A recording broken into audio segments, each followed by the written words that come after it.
Lève-toi, sois éclairé, car ta lumière arrive, et la gloire de l'Éternel se lève sur toi. Voici, les ténèbres couvrent la terre, et l'obscurité les peuples. Mais sur toi l'Éternel se lève, sur toi sa gloire apparaît.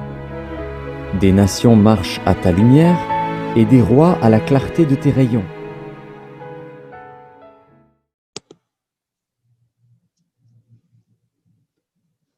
Bonjour, chers invités. Aujourd'hui, nous avons un autre sujet palpitant, mais la suite d'un premier épisode qu'on avait fait sur la série, la création et l'évolution et nos origines.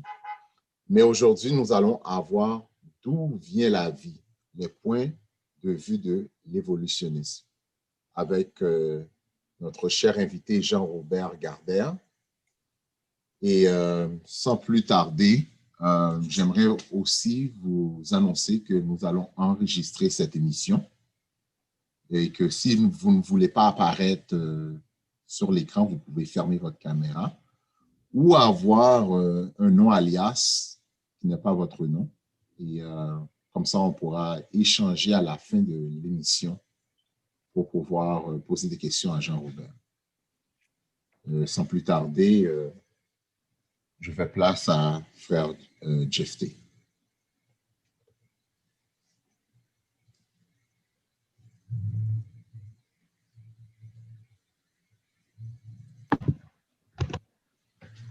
Bonjour, bonsoir à vous tous qui répondez encore une fois à l'invitation du groupe Rayon d'Espoir. Le 7 février 2021, j'ai initié l'épisode 1 de la série Création et évolution, nos origines, qui nous a permis... Juste un instant, Frère JFT, je ne vois pas l'enregistrement. OK, c'est correct. Désolé. Donc, le 7 février 2021, j'ai initié pour vous l'épisode 1 de la série Création et évolution, nos origines. Cet épisode nous a permis de répondre à la question d'où vient la vie, mais du point de vue de la création et de certaines mythologies antiques. Aujourd'hui, nous allons aborder l'origine de la vie du point de vue des théories de l'évolution, des théories qui prennent de plus en plus de la place depuis le 19e siècle dans un monde sécularisé dans lequel nous vivons. Je vais avoir l'opportunité, bien sûr, de vous présenter le conférencier du jour, mais avant d'y arriver, nous allons avoir successivement un poème avec Ishmael Jean-Baptiste et la prière d'ouverture avec Dari Auguste. Merci. Merci beaucoup, Frère Jefté, et merci beaucoup au groupe Rayon d'Espoir de m'avoir invité. Le poème que je vais interpréter aujourd'hui s'intitule « Oui, il est Dieu ». Bonne écoute. Oui, il est Dieu. C'est lui le Seigneur, le Tout-Puissant. Il tient dans sa main le firmament. Tout l'univers témoigne sa grandeur. Le ciel, la terre certifient son œuvre. Les boutons de fleurs qui bourgeonnent, les brindilles de lumière qui rayonnent et caressent notre visage au réveil. Oui, il est Dieu. Et sur nous, il veille. Albert Einstein, Victor Hugo, sans embâge, ont confessé avant leur dernier voyage qu'il est Dieu. Karl Marx l'a révélé. Ses doigts de feutre se posent sur les monts et vallées. Oui, il est Dieu. Son esprit nous blottit. L'horloge de notre cœur sans cesse retentit. Qu'il est Dieu. Oui, il est Dieu. Sois sage. Fais cet aveu. Confesse qu'il est Dieu, le créateur du ciel et de la terre. Oui, il est Dieu. Merci beaucoup. Courbons la tête pour la prière. Notre Père Céleste, nous sommes heureux cet après-midi pour le privilège que nous avons de nous réunir sur cette plateforme en vue de reconnaître ta grandeur, ta suprématie, ta majesté auguste. Nous te sommes infiniment reconnaissants pour la vie que tu nous donnes. Nous l'apprécions énormément. Nous te demandons pardon pour nos péchés, nos fautes, nos iniquités. Alors que nous allons débattre un sujet concernant l'origine de la vie, nous te supplions d'être avec frère Jean-Robert. Veuille mettre sur ses lèvres tes paroles, tes arguments, afin qu'il puisse nous prouver à travers le monde scientifique et la Bible que tu es l'auteur de la vie. Permets que chaque auditeur, auditrice puisse avoir foi en toi. Assiste-nous par ton Saint-Esprit. C'est en Jésus et pour sa gloire que nous t'avons prié. Amen.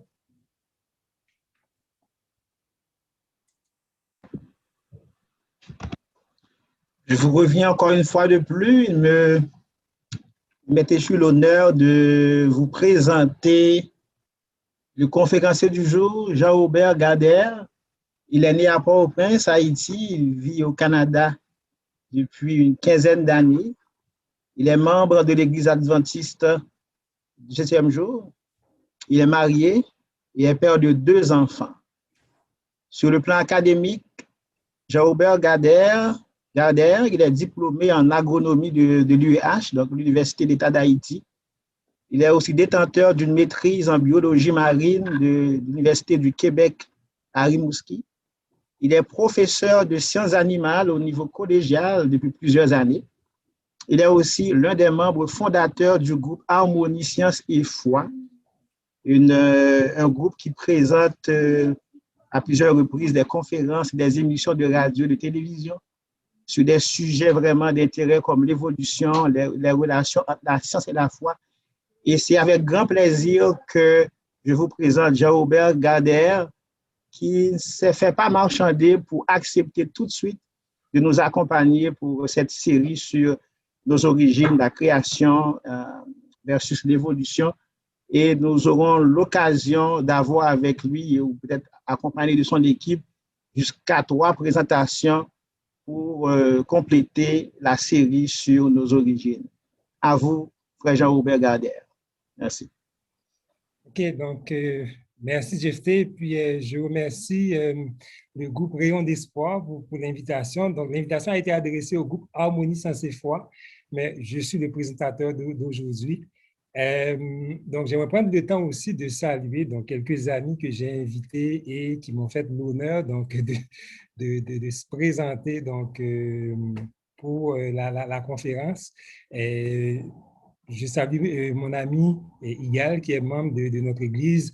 Je salue aussi 2 collègues d'une association dont je fais partie, c'est l'Association canadienne des anciens de la Faculté d'agronomie et de médecine vétérinaire d'Haïti. Donc, mes collègues Kessner et Forbin. Donc, merci d'être là. Et puis, je salue tout le monde. Donc, aujourd'hui, juste avant de commencer, donc d'entrer et tout droit dans la conférence, je vais faire ce qu'un scientifique fait souvent quand il présente donc, des conférences un petit peu partout. C'est le professeur Michael Behe de l'Université Lehigh en Pennsylvanie. Les opinions que je vais émettre aujourd'hui sont mes opinions. Elles sont bien entendu partagées aussi par mes collègues du groupe Harmonie Sciences et Foi, et je les salue s'ils sont déjà branchés. Et tout ça, c'est pour dire que je ne parle pas au nom de mon employeur, ni au nom de mes collègues de travail, encore moins au nom de mes étudiants. Donc, on va parler d'un sujet très sensible cet après-midi. Donc, on va essayer de rester sur le terrain de la science pour questionner, donc tester quelques arguments qui sont souvent présentés. Donc, je ne sais pas si, j'imagine que c'est vous qui avez le contrôle donc, de la présentation. Donc, on peut passer directement. Donc, alors, le sujet, c'est d'où vient la vie? Est-ce que ça vient du hasard ou d'un concepteur intelligent? Et on va voir un petit peu donc, le point de vue donc, du modèle évolutionniste. Donc, je prends 2 minutes pour ouvrir une petite parenthèse. Donc, sur le groupe Harmonie Sciences et Foi, c'est un groupe qui existe depuis le printemps 2015, donc ça fait exactement 6 ans. Le groupe est né d'une constatation. En fait, il y a au moins 2 ou 3 études réalisées par des organismes chrétiens et ces études-là sont arrivées donc à peu près au même résultat, à savoir que près de 66%, donc les 2 tiers donc, des jeunes chrétiens, donc de toutes dénominations chrétiennes confondues, abandonnent la foi à la sortie du collège ou de l'université. Le problème se situe où? L'idée, c'est que ces jeunes-là ont grandi avec certaines convictions, avec une certaine croyance, donc ils ont acquises à l'Église, au sein de la famille, au sein de leur famille chrétienne. Et quand ils arrivent sur les bancs d'école, donc tout ça est remis en question. Et on leur fait croire que s'ils sont impliqués en sciences, ils ne peuvent pas croire en Dieu. D'ailleurs, il y a même un scientifique qui dit que le verbe croire ne fait pas partie du vocabulaire de la science. Donc, ces jeunes se retrouvent donc, au milieu d'une sorte de conflit donc, entre leur foi et les acquis scientifiques donc, qu'ils reçoivent donc, à l'école. Et malheureusement, souvent, donc, ça les amène justement à s'éloigner de l'Église. Donc, nous, on a comme ressenti le besoin d'entamer une réflexion profonde sur le sujet, donc, à savoir sur le mariage entre la science et la foi. Donc, on a décidé, donc, moi et mes collègues, de mettre sur pied ce groupe, justement, qui présente des conférences un petit peu partout, donc, dans des églises, là où on est invité. On a aussi à notre actif plusieurs émissions de télévision dans le cadre du programme Il est écrit, et on a aussi réalisé quelques émissions de radio donc sur le sujet de la science ou de la cohabitation entre la science et la foi. Donc, c'est dans le même cadre que je vais présenter la conférence de cet après-midi sur les origines de la vie. Que dit le modèle évolutionniste donc, à ce sujet? En fait, c'est un débat qui fait couler beaucoup d'encre dans les milieux scientifiques depuis plusieurs siècles, à savoir d'où venons-nous, où allons-nous, l'univers a-t-il un sens? Est-ce que tout ce que nous voyons aujourd'hui autour de nous, que ce soit dans le règne animal, dans le règne végétal, nous aussi les humains, est-ce que tout ça, ça vient du hasard? Ou est-ce qu'il y a une intelligence en arrière de tout ça? Donc, bien sûr, dans les milieux croyants, par exemple, si je considère les trois grands courants religieux, donc, comme le judaïsme, l'islam et le christianisme, c'est ceux qu'on croit à un Dieu créateur. Donc, il y a un récit de la création qui est présenté dans le premier livre de la Bible, à savoir donc, la Genèse. Okay? Mais à côté de cette croyance-là, qu'est-ce qu'une bonne partie du milieu scientifique dit sur les origines de la vie? On va essayer de démêler tout ça. On va voir les arguments qui sont présentés. Et à la lumière de faits scientifiques connus aujourd'hui, on va questionner ces arguments-là. On peut passer à la prochaine diapositive. Voilà, donc on va parler de quelques idées. Donc, il y en a qui sont plus anciennes, il y en a qui sont quand même assez récentes et qui sont encore présentées aujourd'hui dans les livres de sciences, okay, comme étant donc, des faits scientifiques prouvés. Donc, à un certain moment donné, donc, certains pensaient que la vie est apparue par génération spontanée. Qu'est-ce qu'on entend par là? C'est-à-dire que des formes vivantes, des êtres vivants pouvaient surgir donc, à partir d'un tas de détritus, par exemple des mouches, des vermines, etc. Donc, vous savez que même dans certains milieux, encore aujourd'hui, je pense que ceux qui viennent d'Haïti, vous savez qu'en Haïti, on continue à penser aujourd'hui qu'un morceau de viande, OK, peut produire des vers, ou qu'une mangue, par exemple, ou un autre fruit peut produire des vers. On sait que c'est pas vrai. On sait que la vie, donc, vient d'une autre forme. Peu importe la forme de vie, elle vient d'une autre forme de vie. Donc, on sait que les vers qu'on va avoir dans une mangue ou dans un morceau de viande qu'on va laisser dehors, donc ces vers-là, on sait qu'ils viennent donc d'une mouche qui a pondu ses œufs sur la viande et les œufs ont éclos pour donner donc les vers. La génération spontanée, ça remonte jusqu'à l'époque d'Aristote. On va voir aussi une autre idée sur les origines de la vie, qui est ce qu'on appelle la panspermie. La panspermie, c'est l'idée que la vie donc, proviendrait donc, de poussière de météorites, okay? Donc de corps célestes. Plus récemment, on a avancé une forme améliorée de panspermie, c'est ce qu'on appelle la panspermie dirigée. Et la panspermie dirigée, c'est pas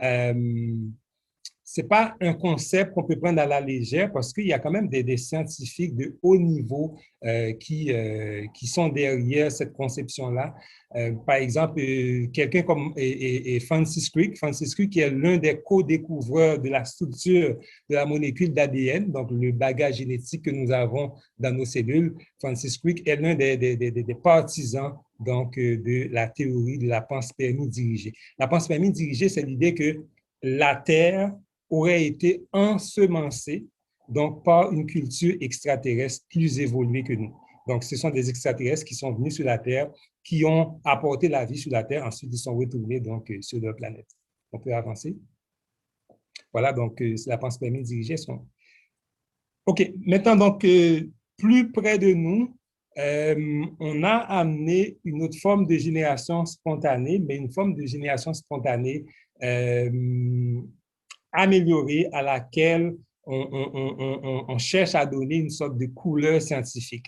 En 1936, un biochimiste russe, Alexander Oparin, a émis une théorie selon laquelle, quand la vie est apparue, il y a de cela 3,5 milliards d'années, vous savez que dans le modèle évolutionniste, la Terre serait apparue il y a 4,5 milliards d'années, et ensuite, 1 milliard d'années plus tard, donc soit il y a environ 3,5 milliards d'années, la vie serait apparue dans une sorte de soupe chimique, donc dans les océans. Okay? Et Alexander Oparin, qu'est-ce qu'il dit? Lui, il dit que dans l'atmosphère primitive, c'est-à-dire juste avant l'apparition de la vie, il n'y avait pas d'oxygène libre. Okay? Donc, le gaz oxygène O2 qu'on connaît, qui est essentiel à la vie aujourd'hui, il n'y en avait pas. Mais il y avait, par exemple, des gaz comme le méthane, la vapeur d'eau, il y avait, par exemple, de l'ammoniac, okay? Et il y avait aussi, donc, des conditions chaotiques, des éclairs et des molécules se formaient au fur et à mesure, donc, dans ces conditions chaotiques-là. Et avec les précipitations, mais ces molécules ont été comme déversées donc, dans les océans et à un moment donné dans une sorte de soupe, dans une sorte de bouillon chimique qui s'est formé dans les océans. La première cellule primitive serait apparue. Et selon cette théorie aussi, la vie serait apparue d'abord avec les protéines. Donc, ce sont les protéines qui seraient apparues en premier. Et ensuite, la première cellule primitive, qui est une cellule de type bactérien, donc serait apparue après. Et pour essayer de prouver cette théorie-là, plusieurs expériences ont été tentées depuis, et je vais citer la plus célèbre, la plus répandue, et cette expérience-là, on la rencontre encore dans beaucoup de livres de sciences, dans des revues scientifiques et prestigieuses, et même dans des livres de sciences, dans des livres de biologie que nos jeunes utilisent à l'école. Cette expérience a été réalisée par un jeune scientifique de l'Université de Chicago du nom de Stanley Miller en 1953, donc sous la direction du professeur Harold Clayton Urey. Dans son laboratoire, il a réalisé un montage qui ressemble un petit peu à ce que vous voyez sur l'image. Okay? Il a utilisé des ballons, il a utilisé par exemple des électrodes pour simuler les éclairs atmosphériques et bien entendu, il s'est arrangé aussi pour enlever l'oxygène parce que, selon cette théorie, il n'y avait pas d'oxygène libre dans l'atmosphère primitive.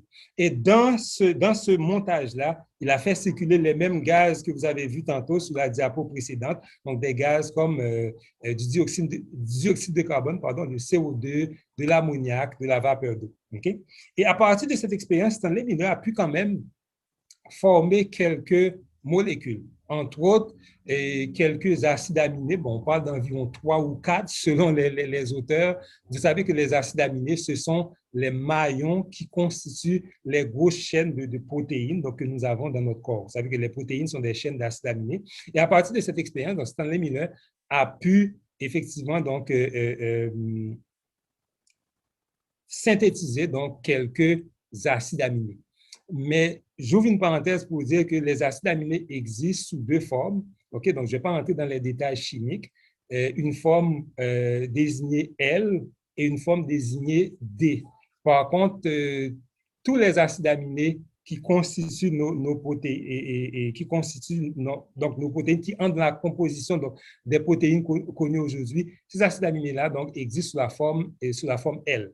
Tandis que Stanley Miller, lui, il a pu fabriquer donc, des acides aminés donc, de la forme D. Okay? Alors, quelles sont les failles d'une telle expérience? Dans un premier temps, c'est qu'il a travaillé dans des conditions contrôlées pour essayer de démontrer quelque chose qui se serait produit donc, dans des conditions chaotiques. Donc, déjà, ça ne marche pas, okay? Parce que lui, il a pris le soin donc, d'enlever l'oxygène du milieu et aujourd'hui, même les scientifiques évolutionnistes reconnaissent aujourd'hui que les conditions de la Terre primitive n'étaient pas ce qu'on pensait qu'elles étaient. À savoir, on a supposé qu'il n'y avait pas d'oxygène libre. Aujourd'hui, on croit que ça ne s'était pas passé comme ça. Okay? Et l'autre chose aussi, c'est que Stanley Miller, il avait fait chauffer donc, son mélange.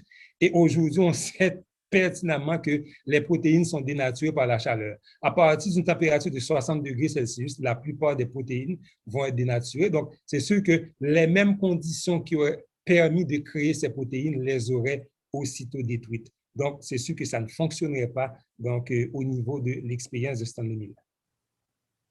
Est-ce qu'on peut avancer? Donc, l'expérience a été réalisée en 1953 et aujourd'hui, avec les nouvelles connaissances qu'on a en biologie moléculaire, en génétique, on sait très bien comment est-ce que les protéines sont synthétisées au niveau de la cellule. Il y a toute une machinerie, donc extrêmement sophistiquée, compliquée, qui permet de fabriquer les protéines. 50 ans plus tard, le même Stanley Miller, il a donné une entrevue à une revue scientifique, La Recherche, et voici ce qu'il a déclaré. Il dit: on ne connaît pas de synthèse qui me paraît satisfaisante pour certains acides aminés que l'on trouve dans nos protéines. Ce qui est au moins aussi problématique, c'est la façon dont ces briques se sont assemblées pour produire des macromolécules. Aujourd'hui, les mécanismes de synthèse des protéines dans les cellules, est-ce qu'on peut avancer? Donc, les mécanismes de synthèse des protéines dans les cellules reposent sur l'existence préalable d'autres protéines, d'enzymes et de molécules qui portent le code génétique. Et il conclut en disant: j'avoue que je n'ai pas d'idée sur la façon dont tout cela a commencé. Ce que Stanley Miller avait dit ici, c'est qu'on sait aujourd'hui que pour fabriquer une protéine, ça prend un code. Ce code, on va le retrouver dans la molécule d'ADN que nous avons dans nos cellules. Et ce code va être décodé en quelque sorte, va être traduit, va être lu par une machinerie constituée donc d'enzymes, de beaucoup de protéines.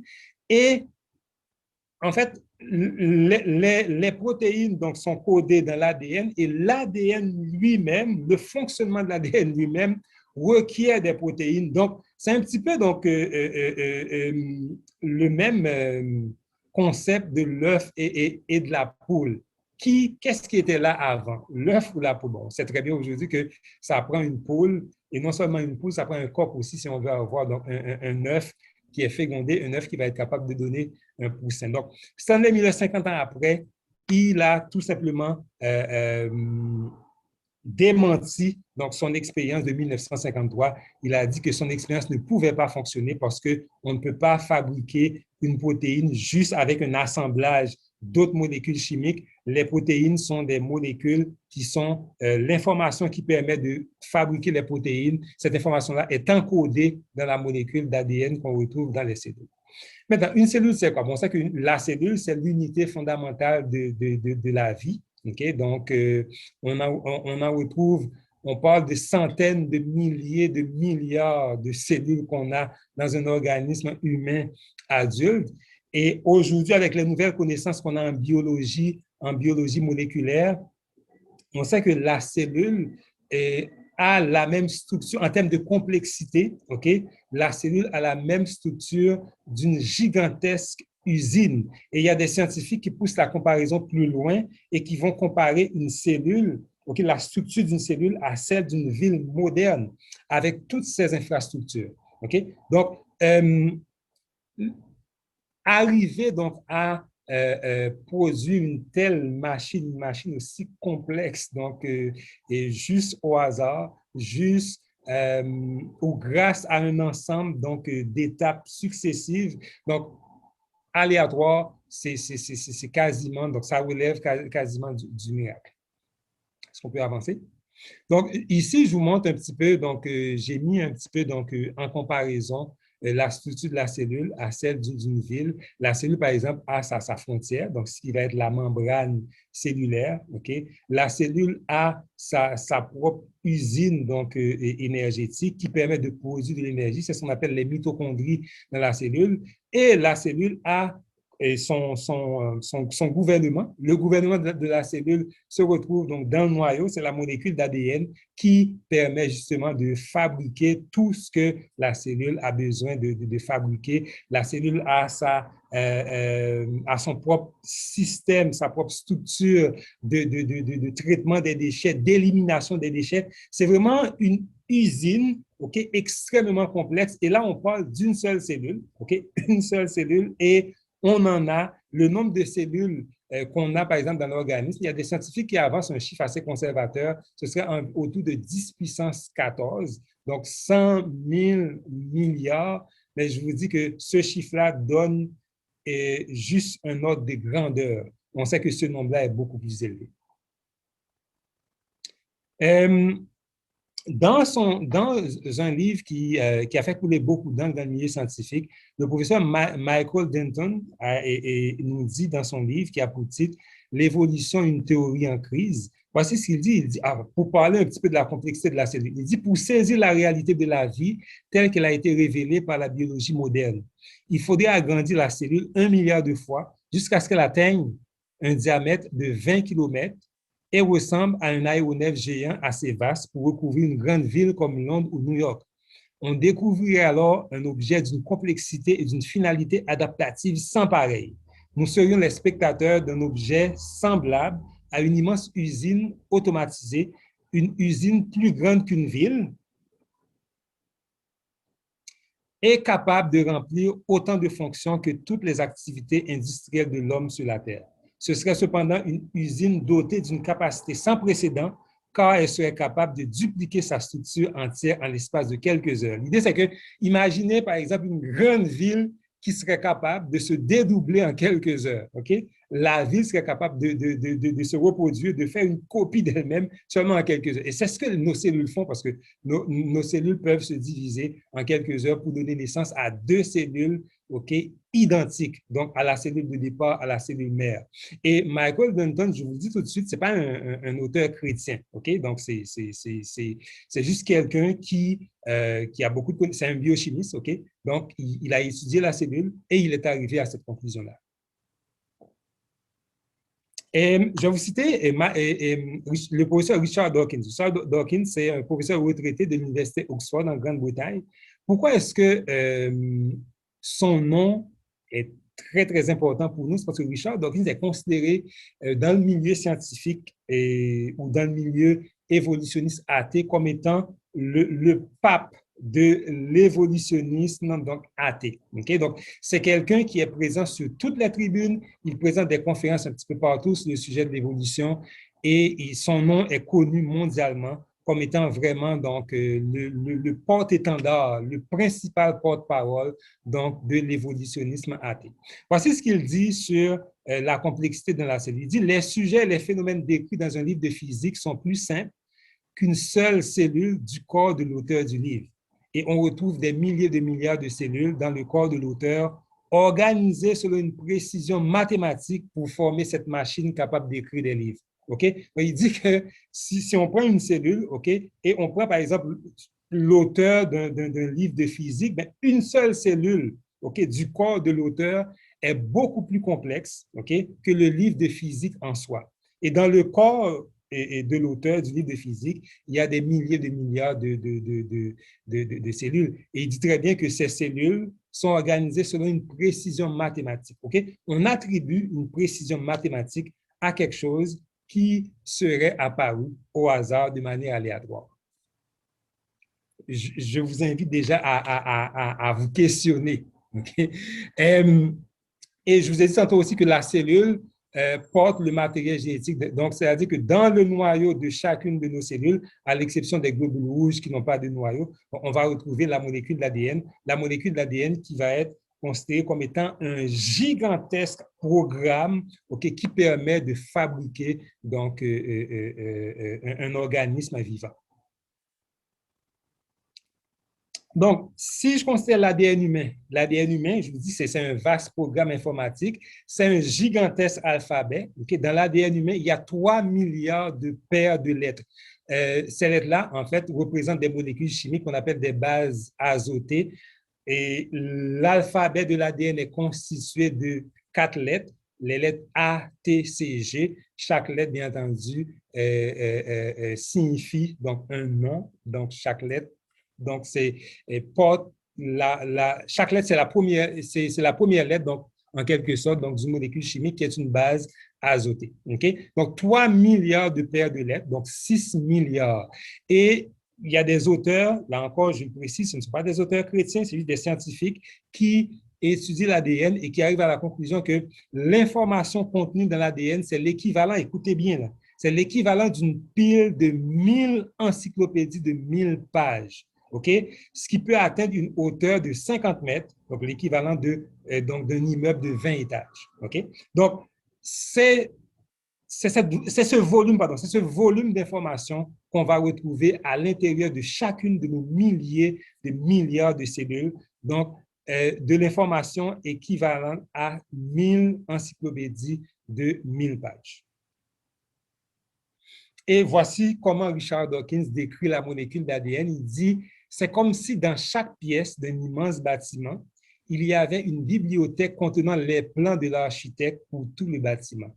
Cette bibliothèque cellulaire s'appelle le noyau. Les plans de l'architecte comportent jusqu'à 46 volumes chez l'homme, ce nombre étant différent chez d'autres espèces. Ce qu'il est en train de dire, il dit que chez tous les organismes vivants, il y a de l'ADN, même chez les virus qui ne sont pas vivants, il y a aussi de l'ADN. Mais il dit que la molécule d'ADN est organisée sous la forme de chromosomes. C'est ce qu'il veut dire quand il parle de 46 volumes. On sait que chez l'homme, il y a 46 chromosomes, donc 23 paires de chromosomes. Mais j'attire votre attention sur le fait qu'il dit qu'il considère l'ADN, okay, à un plan d'architecte. Okay? Alors, je vous pose la question. Okay? Il y a un plan d'architecte, mais quelques phrases plus loin dans le même livre, Richard Dawkins dit que mais, vous savez très bien que l'architecte n'existe pas. Alors, essayez d'imaginer qu'un plan, okay, qui est capable de s'écrire donc, tout seul. Okay? Le plan de l'architecte existe, mais l'architecte n'existe pas. Voilà. Alors voilà, je vous ai mis par exemple une image donc, qui nous montre par exemple à quoi peut ressembler donc, un plan d'architecte. On a le plan. Supposons que je vois ce plan, okay, j'arrive, supposons que vous visitez par exemple un musée ou un grand bâtiment et vous arrivez sur un mur, vous voyez ce plan donc, qui décrit un petit peu donc, le plan du bâtiment que vous êtes en train de visiter. La première chose qui vous vient à l'esprit, c'est quoi? Il doit être ingénieux, cet architecte qui a conçu ce plan-là. Moi, en tout cas, c'est la première idée que j'aurais. Donc, mais Richard Dawkins nous dit qu'il y a un plan, mais il n'y a pas d'architecte. Et même Bill Gates, qui est, que vous connaissez sans doute, donc PDG de Microsoft, il compare l'ADN à un programme informatique. Et il dit que l'ADN, c'est un programme informatique qui est de loin plus sophistiqué que tous les logiciels que l'homme a déjà créés. Alors, vous connaissez un petit peu l'informatique. On est en train, tout le monde qui assiste à cette présentation est en train d'utiliser soit un ordinateur, une tablette ou un cellulaire. Donc, on est tous en train d'utiliser de l'informatique. Okay? Connaissez-vous un programme informatique quelconque qui a pu se créer lui-même? Si on vous présentait, par exemple, quelqu'un, un vendeur arrive vers vous, il dit « Ah, mais je vous présente, j'aimerais vous vendre donc, ce programme informatique, mais savez-vous quoi? C'est un programme qui s'est construit lui-même. Allez-vous l'acheter? Je ne pense pas que vous allez l'acheter. » Donc, c'est sûr qu'un programme informatique ne peut pas se construire lui-même. Pourquoi serait-il vrai de l'ADN qui est, selon les propos même de Bill Gates, le programme informatique le plus sophistiqué, le plus complexe donc, de l'univers? Voilà, donc vous savez que le langage informatique utilise donc un code binaire avec les chiffres 0 et 1. On arrive à créer donc différents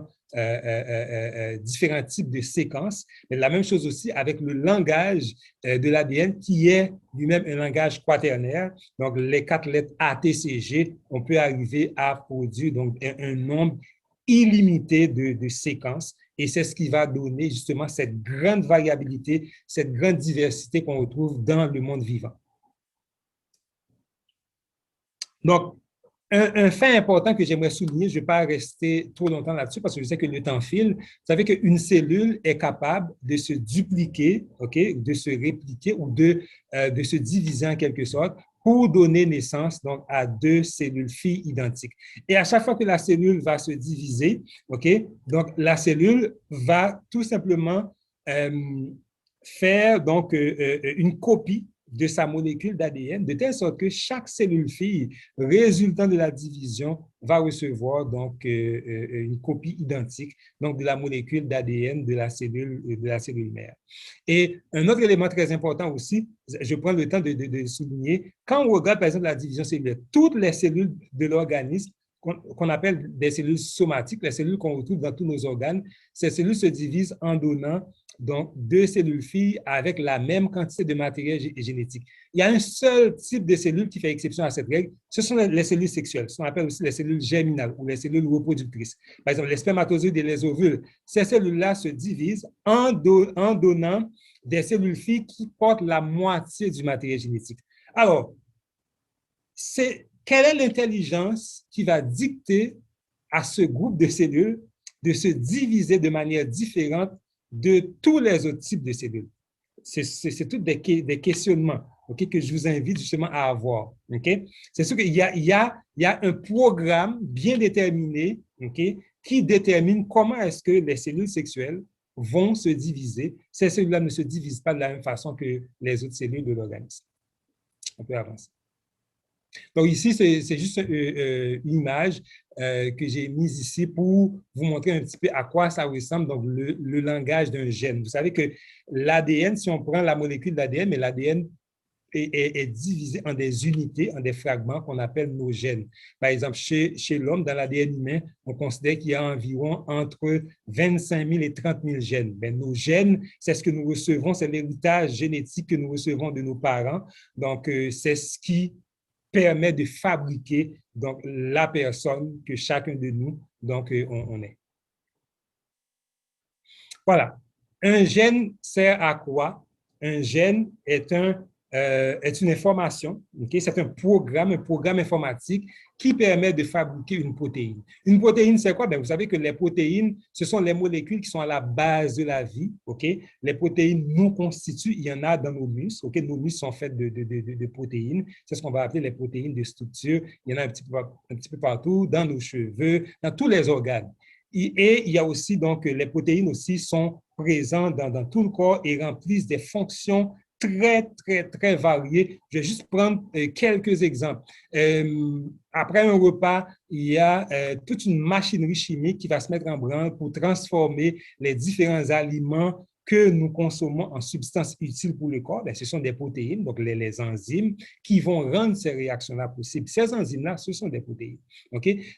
Qu'est-ce qui permet, par exemple, quand nous respirons et que nous absorbons de l'oxygène, qu'est-ce qui permet à cet oxygène d'être distribué donc, par le sang dans toutes nos cellules pour les alimenter? Ben, c'est encore une protéine, donc la protéine qu'on appelle l'hémoglobine. L'hémoglobine, c'est une protéine qu'on va retrouver dans nos globules rouges, donc, et c'est cette protéine qui va transporter l'oxygène pour le distribuer donc, à nos différentes cellules pour permettre aux cellules donc, d'accomplir leurs fonctions physiologiques, leurs fonctions métaboliques.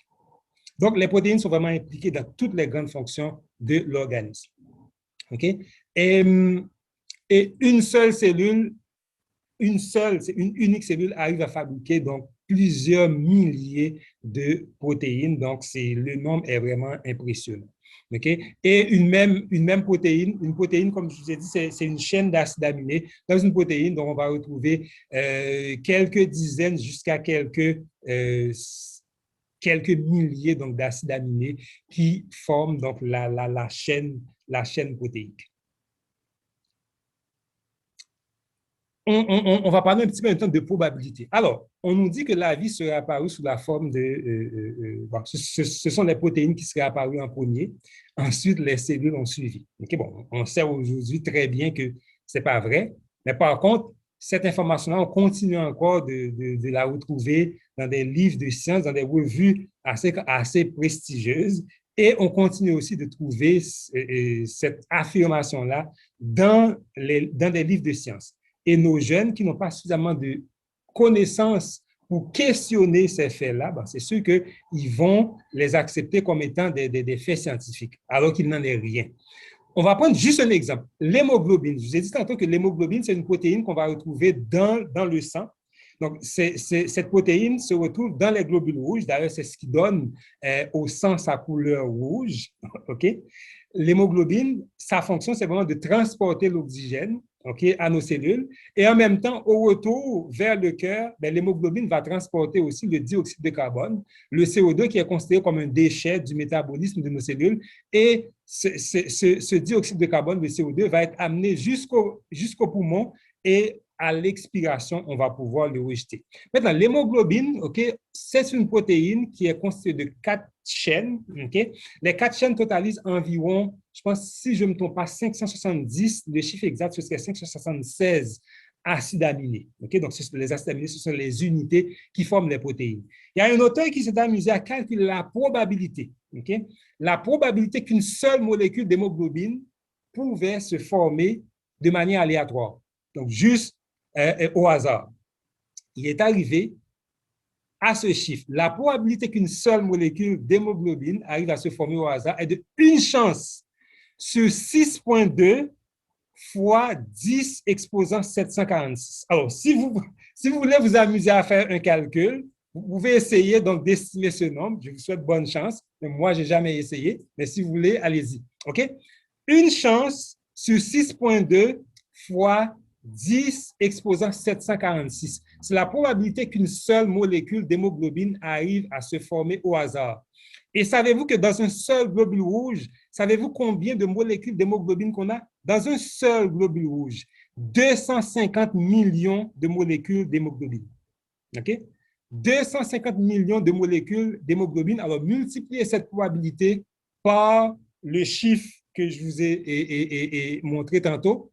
Donc, multiplier ce chiffre-là par 250 millions et 250 millions d'hémoglobine par globule rouge. Et dans un organisme humain adulte, on retrouve environ 25 à 30 trillions, 25 à 30 trillions de globules rouges. OK?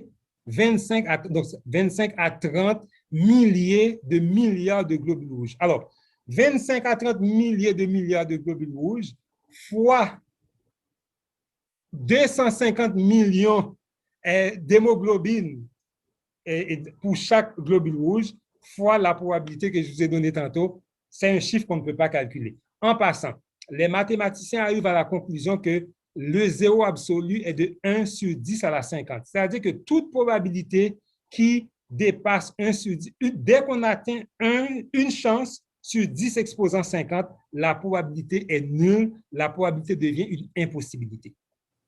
Donc, l'ADN sert à fabriquer des protéines, OK? Et pour le fonctionnement de l'ADN, ça prend des protéines aussi. Donc, c'est sûr que les deux étaient là en même temps. On ne peut pas fabriquer cette machine-là et par des étapes successives, des étapes graduelles. On peut avancer. Alors, quelques points de vue des scientifiques évolutionnistes, OK? Je prends tout le temps le soin de le mentionner. Ce ne sont pas des chrétiens qui parlent, ce sont des scientifiques évolutionnistes. Voici ce que quelques scientifiques évolutionnistes disent justement sur l'énigme de l'origine de la vie, alors dans le modèle évolutionniste. On peut avancer? Alors, Joël Dehonnet, c'est un scientifique français très connu, et c'est un monsieur qui a écrit beaucoup de choses. C'est un excellent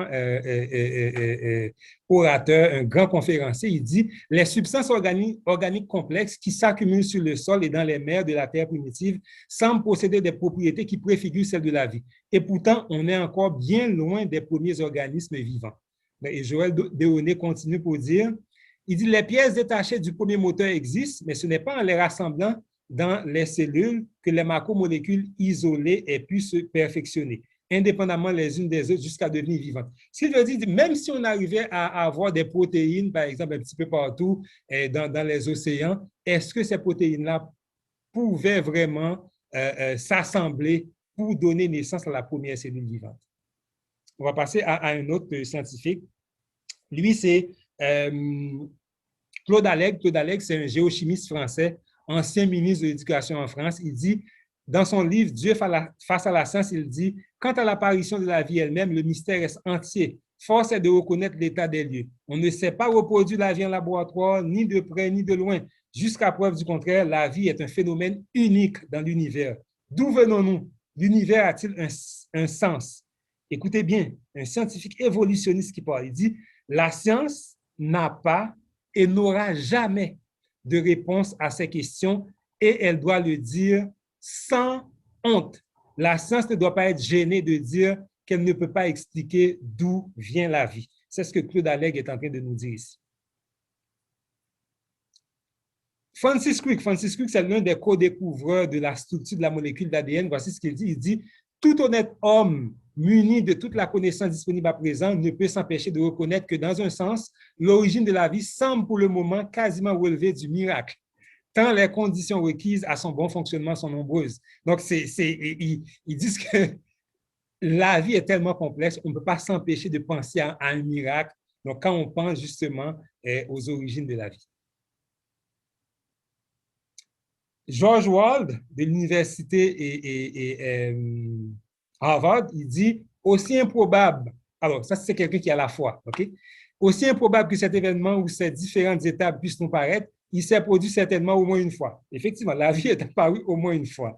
Le temps est en fait le héros du complot. Il dit la période de temps dont nous parlons ici est de l'ordre de 2 milliards d'années. Bon, il s'est trompé d'un milliard, on parle de 3 milliards. Ce que nous considérons comme impossible sur la base de l'expérience humaine est insignifiant ici.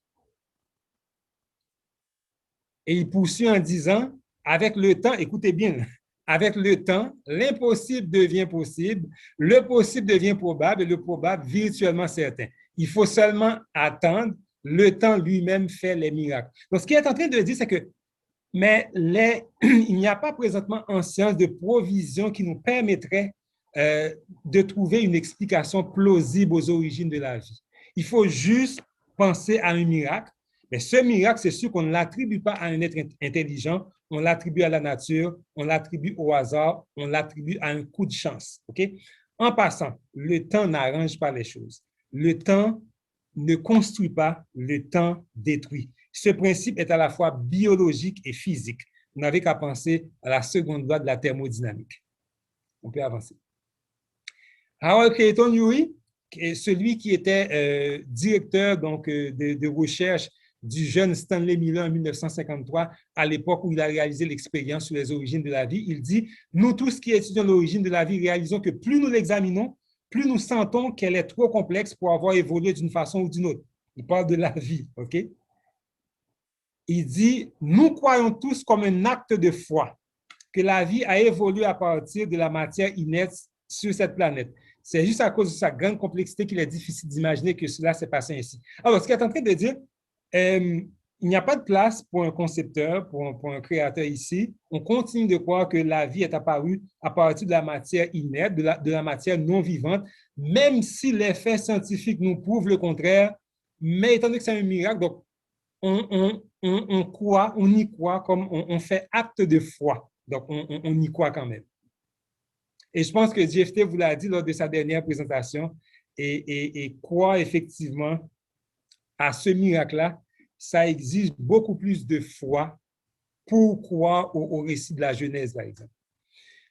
Je vais aborder avec vous très rapidement le concept de complexité irréductible. C'est un concept qui a été mis au point par un biochimiste américain, le professeur Michael Behe.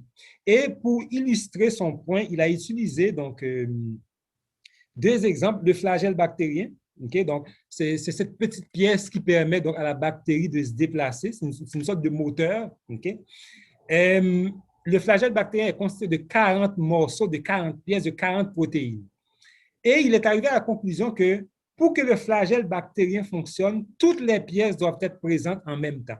Ça veut dire que ce ne sont pas des structures qu'on peut construire. En fait, pour que ces structures soient fonctionnelles, okay, on ne peut pas les construire graduellement. Okay? Pour avoir une structure qui fonctionne, il faut que toutes les pièces soient présentes en même temps. Et il a aussi utilisé un objet très familier qui est très simple, le piège à souris, constitué de 5 morceaux. Vous enlevez un morceau, bien, le piège à souris devient non fonctionnel. Est-ce qu'on peut penser, quand on connaît le niveau de complexité d'une cellule, okay, est-ce qu'on peut penser qu'une cellule, okay, serait une structure irréductible et complexe? Bien sûr, okay? La cellule est irréductiblement complexe parce que la cellule est comparée par des biologistes et séculiers, okay, à la structure de la cellule est comparée à celle d'une usine et même à celle d'une ville. La molécule d'ADN est irréductiblement complexe parce qu'on sait aujourd'hui que c'est la source d'information la plus complexe, la plus sophistiquée de l'univers connu. La synthèse des protéines aussi. Écoute, je ne prendrai pas le temps d'entrer dans les détails. Ce serait le sujet d'une conférence à part, juste la synthèse des protéines. Il y a toute une machinerie chimique, génétique qui est en arrière donc, de cette synthèse-là. Okay? Pour fabriquer une seule protéine, écoute, la cellule va utiliser un mécanisme d'une extrême complexité. Okay? Ce sont des mécanismes qu'on ne peut pas attribuer au hasard. Ce sont des mécanismes qu'on ne peut pas construire grâce à un ensemble d'étapes graduelles. Donc, tous les grands systèmes de l'organisme, le système circulatoire, respiratoire, tous ces grands systèmes-là font appel nécessairement à une complexité irréductible. Si je prends par exemple l'œil, okay, Charles Darwin, dans l'origine des espèces, Charles Darwin reconnaît que la complexité de l'œil lui donne des sueurs froides. Et il a raison. Il dit, supposez qu'avec toutes ces inimitables dispositions pour l'ajustement à diverses distances de son foyer, l'admission d'une quantité variable de lumière et la correction des aberrations sphériques et chromatiques, l'œil ait pu se former par sélection naturelle. Il dit, ça paraît, je dois l'avouer, absurde au possible. Okay? L'apparition de l'œil grâce à un ensemble d'étapes graduelles. Il dit une comparaison entre l'œil et le télescope se présente tout naturellement à l'esprit. Okay? Et il dit que le télescope, c'est un appareil qui a été perfectionné par les plus grandes intelligences humaines. Et il dit, nous en inférons naturellement que l'œil a dû se former par un procédé analogue. OK, on va faire une pause ici.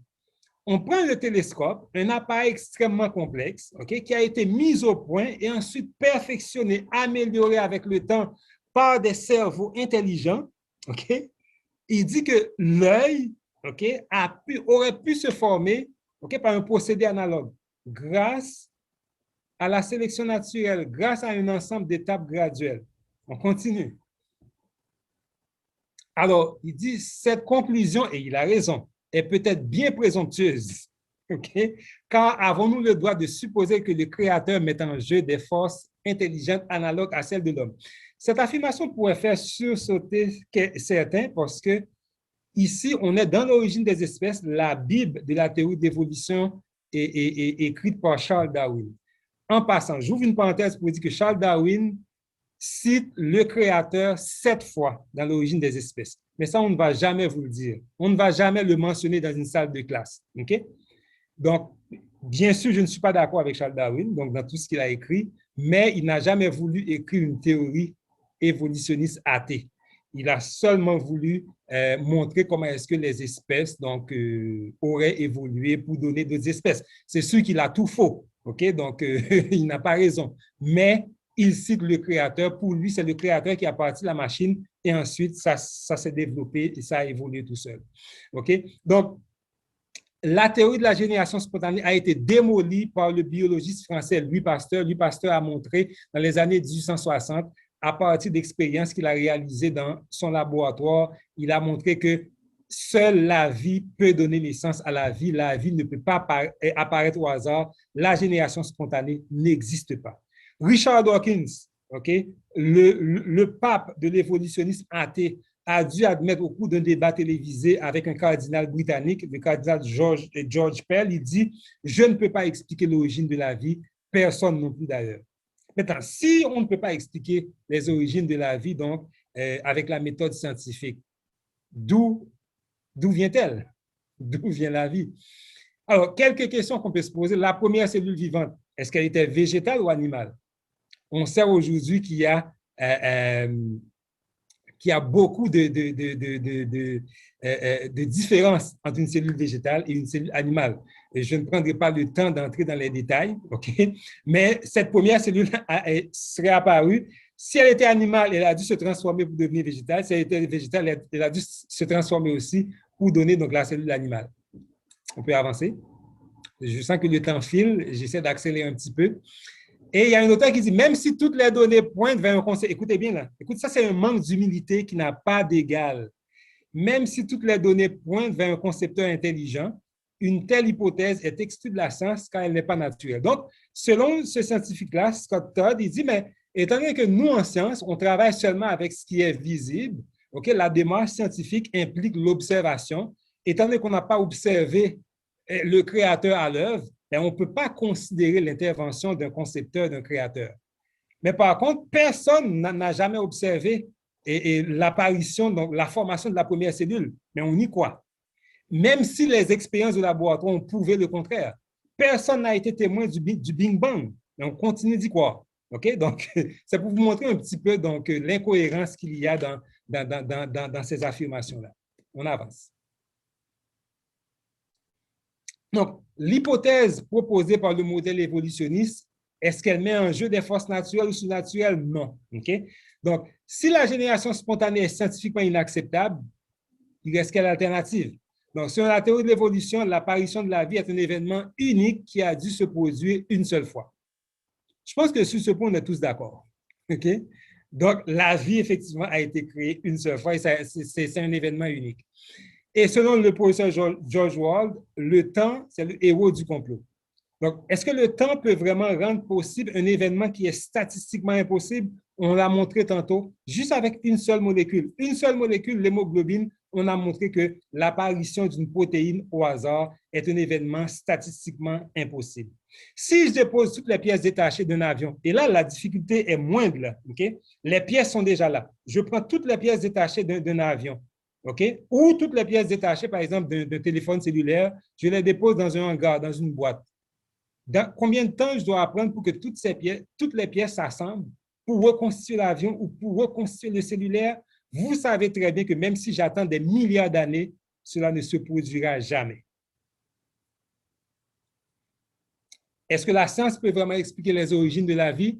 Le but de la science est de nous expliquer la grande complexité donc, du monde vivant. Et en ce sens, elle réussit très bien, même s'il reste encore beaucoup de choses à apprendre. Il nous reste encore le champ d'étude de la science est vraiment très, très vaste. Okay? Et quand on voit aujourd'hui, que ce soit en génétique, en biologie moléculaire, donc quand on voit aujourd'hui l'extrême complexité donc, de la vie, on ne peut que s'émerveiller devant cette machine-là.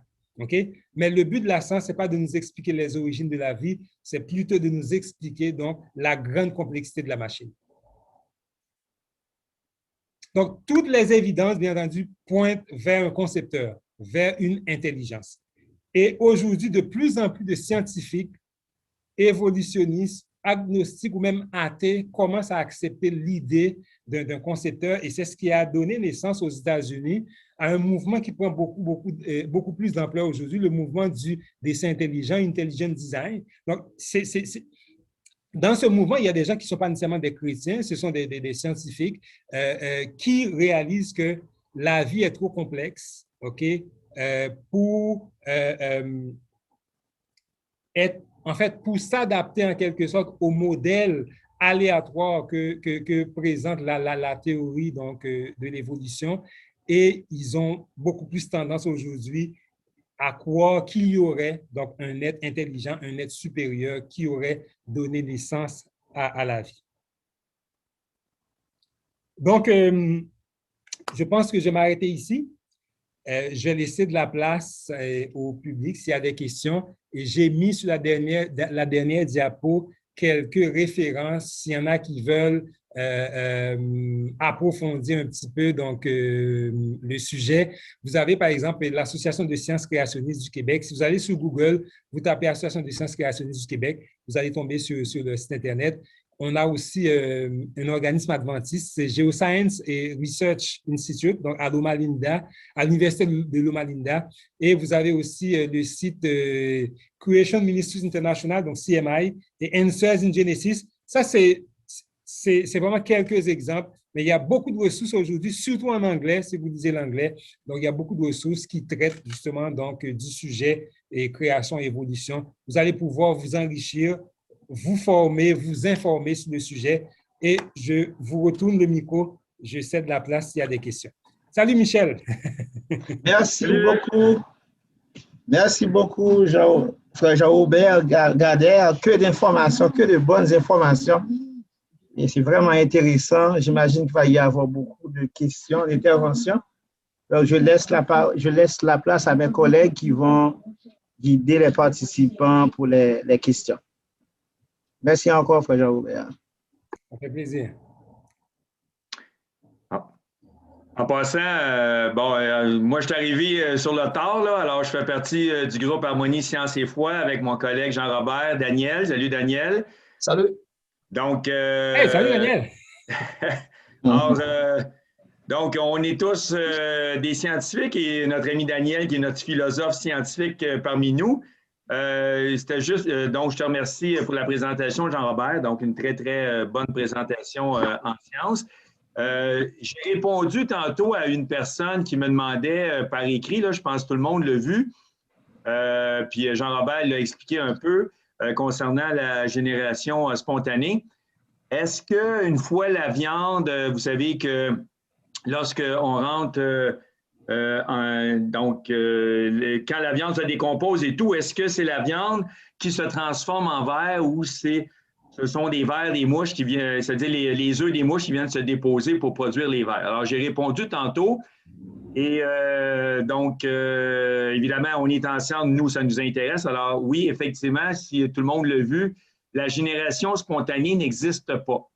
Donc, la vermine, la viande, si vous avez des vers, hein, les petits asticots dessus, c'est parce que les mouches peuvent reconnaître environ 1 km de distance l'odeur de la viande pourrie et à un moment donné, ils vont déposer leurs œufs. Vous ne les voyez pas, les œufs, là.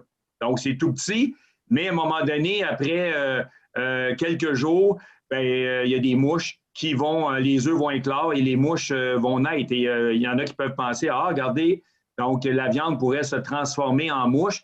Et à ce moment-là, on serait dans la théorie de l'évolution. Alors c'est pas de même que ça fonctionne en science. Donc, comme je vous dis, les mouches reconnaissent à 1 km l'odeur de la viande pourrie et à ce moment-là, ils vont déposer leurs œufs tout simplement. Donc, la génération spontanée n'existe pas. Et Pasteur, comme Jean-Robert le disait tantôt, a pu le démontrer aussi en laboratoire que on ne peut pas créer des êtres vivants à partir d'autres êtres vivants. Les êtres vivants sont tous là sur la planète. Donc, ça, c'est très, très clair. Et il y a plusieurs expériences qui ont été faites là-dessus pour le prouver. J'aimerais intervenir si possible. Écoutez, la manière dont on a toujours fait la science, c'est à partir des observations.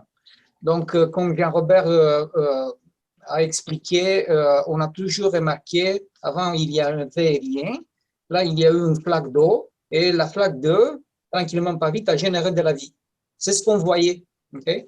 Vu le fait qu'on ne connaissait pas les mécanismes intimes, comme Michel vient de nous exposer, parce qu'on n'avait pas les méthodes, on n'avait pas les instruments, comme le microscope, on n'avait rien à la disposition, on tirait la conclusion sur la base de nos sens, ça veut dire les yeux, l'odorat et tout ça. Donc, la conclusion était logique.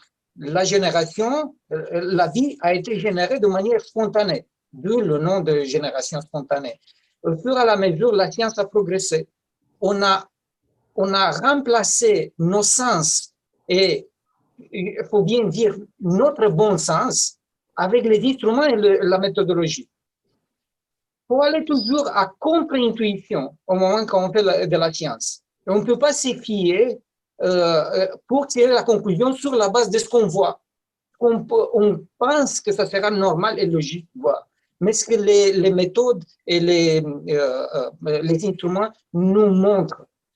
Et nous, on est dépendant de nos méthodes d'investigation. Et cette idée de la génération spontanée nous prouve qu'on ne peut pas s'y fier à notre stade de développement des méthodes et des instruments. Parce que plus qu'on avance, plus qu'on développe des méthodes plus sophistiquées, là, on commence à voir, à élargir le champ de ce qui est possible à connaître.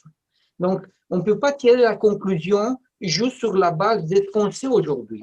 Parce que c'est quasiment garanti que ce qu'on sait aujourd'hui, demain, va être révolutionnaire. Donc, au moment quand on formule des croyances, et j'aimerais que vous soyez bien attentifs, au moment quand on formule des croyances, comme par exemple la croyance que Dieu a créé la Terre, et on l'attache sur la théorie d'évolution, en disant Dieu a créé la Terre et le monde vivant à travers l'évolution.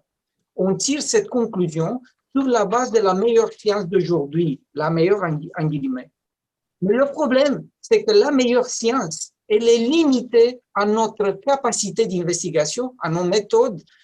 Et nos méthodes, malheureusement, sont tributaires à une philosophie. Cette philosophie s'appelle matérialisme et naturalisme. Et comment voulez-vous introduire la notion de Dieu, la notion de miracle, dans une conception philosophique qui applique toute, qui explique tout par la matière, tout est expliqué par les processus naturels. Quand Dieu, par lui-même, c'est lui qui a fabriqué le naturel. Donc, on tourne en rond en essayant de patcher les questions de la révélation par des étapes de la science qui sont toujours en construction, toujours en essayant de pousser les frontières. Alors, si jamais vous serez tenté de fabriquer votre propre explication religieuse et scientifique en même temps, vous allez voir que vous allez être obligé de choisir. Ou bien on s'en va avec ce que Dieu nous révèle, ou bien on s'en va avec la science. Le problème avec la science, c'est qu'elle a toujours changé d'idée. Donc, moi, je finis ici. Merci bien. Donc, s'il y a des gens qui ont des questions, ils peuvent les mettre directement dans l'espace de conversation, l'espace de discussion, ou bien avec la main levée. Donc, allez-y, s'il vous plaît. Parce qu'il y a Sœur Cécile qui est responsable pour vérifier les mains levées. Je ne sais pas si elle est disponible. Allez-y. Oui, je suis là. Je suis disponible. Ici, nous avons Tania Suprême qui a levé la main. Alors, nous donnons la parole à Tania Suprême. Bonsoir la famille des Rayonneurs. Et je remercie Frère Gardère pour cette belle présentation. J'ai beaucoup appris. Merci, Frère Gardère. Ma question, c'est concernant la théorie de Lavoisier. À partir de votre présentation, j'ai fini par bien comprendre que l'unité de base de tout être vivant est la cellule. Et je vois que là, ça fait beaucoup d'efforts pour expliquer vraiment que toute matière vivante a une base qui n'est autre que la cellule. Nous, en qualité de chrétiens qui croient dans le récit de la création, nous savons que Dieu a tout créé. Et cependant, Lavoisier a déclaré dans la théorie de la conservation de la matière, rien ne se perd, rien ne se crée, tout se transforme. Alors, comment peut-on expliquer à quelqu'un ces deux concepts, le concept de la création à partir de ce que la Genèse nous a dit et ce que Lavoisier a déclaré par rapport avec la science? Merci. Okay. Ouais, Jean-Robert, je peux répondre un petit peu si tu veux. Oui, vas-y. Bon, alors, oui, Lavoisier, effectivement, là, au 19e siècle, a dit ceci: rien ne se perd, rien ne se crée, tout se transforme. Donc, c'est une des lois de la chimie qu'on enseigne évidemment partout dans les écoles, les cégeps, universités, puis c'est correct aussi. C'est une loi de la chimie, une loi de la nature. Mais quand on dit rien ne se perd, rien ne se crée, tout se transforme, ça veut dire que tout était là déjà avant. On ne peut pas partir, on ne peut pas avoir de la matière à partir du néant. C'est ça que ça veut dire.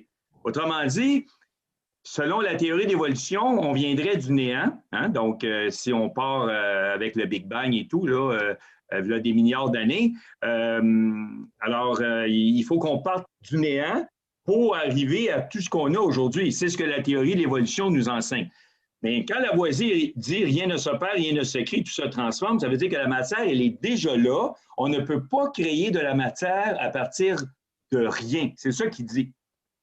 Alors, il faut que la matière soit déjà là au départ. Donc là, évidemment, ça nous convient parce que c'est en étroite relation avec un Dieu créateur. Donc, il crée la matière, tout est là, ça se transforme et la matière est là en premier.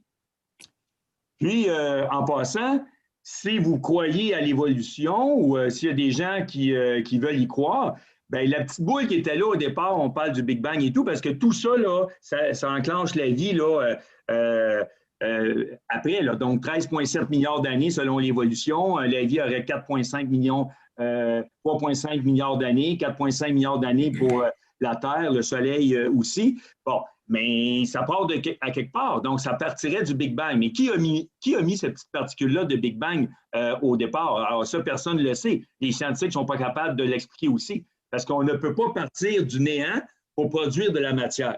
Donc, tout doit venir de l'énergie ou de la matière. La matière se transforme en énergie et ça part de là. On ne peut pas partir de rien.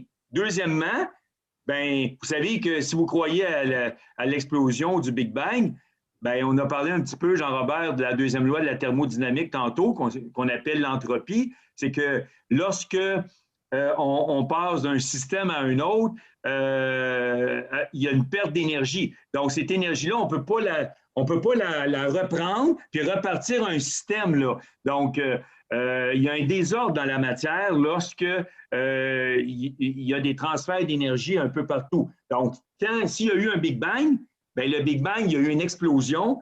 Puis moi, je ne connais aucune explosion sur la Terre qu'on prendrait toute l'énergie de ça, puis on repartirait comme on était à l'original. Alors, s'il y a des tours qui explosent, bien, on ne pourra pas prendre tous les petits morceaux de tour puis reconstruire la tour comme on avait au départ avec cette énergie-là. Ce n'est pas possible. Il se crée un désordre dans la matière. Donc, comment est-ce que le cosmos a pu se produire avec les lois de la physique et chimie? Parce que vous savez que dans le cosmos, tout est coordonné, tout est synchronisé, tout est parfait. Donc, il n'y a pas de chaos dans le cosmos, là. Tout est ordonné. Alors, puis là, vous êtes en train de me dire que ça serait causé par une explosion due à une petite particule de Big Bang. Ce n'est pas possible. Selon la deuxième loi de la thermodynamique, ce n'est pas possible parce que ça créerait un désordre total. Puis, on ne peut pas partir du néant pour produire de la matière. Donc, c'est ça que Lavoisier dit. Rien ne se perd, rien ne se crée, tout se transforme. Exact. Il n'y a rien de perdu, il n'y a rien de gagné. Si vous regardez les réactions chimiques, là, lorsqu'on a une réaction chimique entre les atomes pour former de nouvelles molécules, ce sont exactement les mêmes atomes qu'on utilise dans les réactifs et les mêmes atomes dans les produits. Il n'y a pas eu de perte d'atomes, il n'y a pas eu de création d'atomes. Les atomes restent là. Tout ce qui s'est passé, ce sont les liens qui ont été brisés entre les atomes pour former de nouvelles molécules. Mais ce sont exactement les mêmes atomes, la même quantité d'atomes qu'il y avait dans les réactifs et les produits. Donc, c'est ça qu'il dit Lavoisier quand il dit ça. Parce que lui, il a fait beaucoup de réactions chimiques et il dit que rien ne s'opère, rien ne se crée, tout se transforme parce que la matière qu'on avait dans les réactifs, oui, elle est différente dans les produits, mais avec la même base, avec les mêmes atomes. Voilà. Merci, Michel. Donc, c'est effectivement, donc, comme l'origine de la vie, merci, Michel, comme l'origine de la vie, l'origine de la matière est aussi un miracle, OK? Et il n'y a aucun scientifique évolutionniste qui peut répondre à la question, donc, qu'est-ce qu'il y avait avant le Big Bang, OK? Donc, c'est sûr que ça prend un point de départ, et ce point de départ-là ne peut être qu'un miracle, parce que pour avoir le Big Bang, mais comme Michel l'a dit, il faut une matière première. Cette matière première-là serait une petite boule de diamètre de 10 puissance moins 32 cm qui contiendrait une quantité d'énergie de 10 puissance 34 joules. D'où vient cette énergie-là s'il n'y avait rien au départ? C'est la question qu'on peut toujours poser. Je pense que je vais répondre à une question qui est dans le chat. C'est la question est le phénomène de miracle, et je salue mon collègue Pierre-Jacques, le phénomène de miracle de création des espèces est-il un phénomène unique sur une seule planète, donc à savoir la Terre? OK. C'est une question, je pense, qu'on se pose tout le temps. Sommes-nous seuls? OK? Donc, oui, aujourd'hui, on est sur la planète Terre, on est des terriens, OK? On sait que le récit de la Genèse nous parle de la création donc, de cette planète et de tout ce qui s'y trouve, OK? Mais il ne faut pas oublier que la Bible parle aussi d'autres mondes, OK? Il y a, où se trouvent ces autres mondes-là, on doit avoir l'humilité de dire qu'on ne le sait pas. Il y a des choses qui ne sont pas révélées, ça fait partie du domaine donc, du grand architecte. Donc, on ne peut pas essayer de spéculer sur l'emplacement de ces autres mondes-là. Mais oui, la Bible parle donc d'autres mondes. On ne peut pas penser qu'on est vraiment seul dans ce vaste univers-là. Donc, il y a d'autres mondes, la Bible en parle. Oui, il y a une autre question avant dans le chat qui parle de d'où viennent les mythes alimentaires. Donc, cette question a été posée. Les mythes. C'est ça que je vois. C'est peut-être des particules de champignons qui se développent. Dans le fond, tout ce qui... Mais mon collègue Michel l'a bien expliqué. Tout ce qui est vivant, OK, tout ce qui est vivant ne peut pas apparaître de manière spontanée.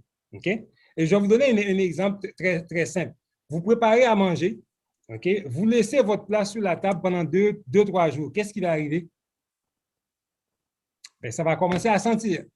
Qu'est-ce qui va faire que ça va sentir? Bien, c'est des bactéries.